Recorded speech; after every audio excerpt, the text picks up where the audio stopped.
guys, for our next project, we are going to be using geometric shapes.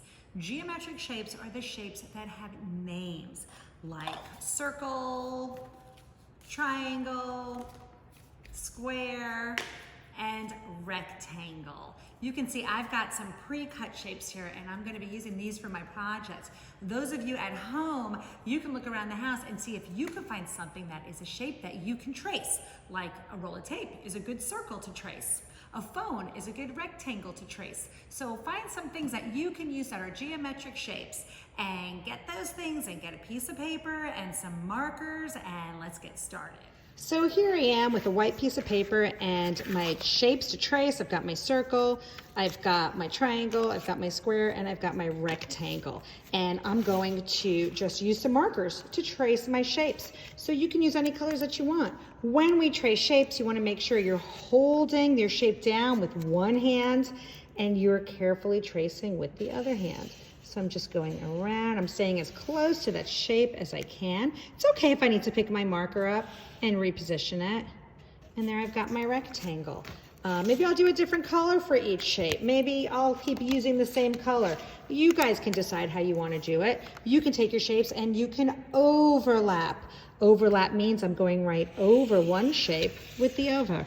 And when I overlap, look what happens. Now I have another shape right inside.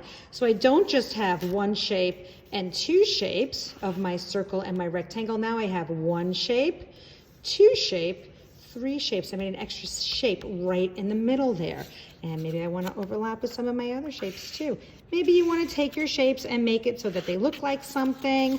Maybe you want to just make it look abstract, which means it doesn't really look like anything specific. It's shapes and lines and color.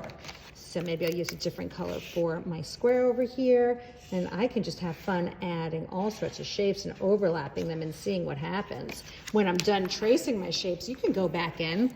We can add some patterns. Remember, a pattern is when we repeat a line or a shape or a color. I can color in some of these areas, or I can just do some lines.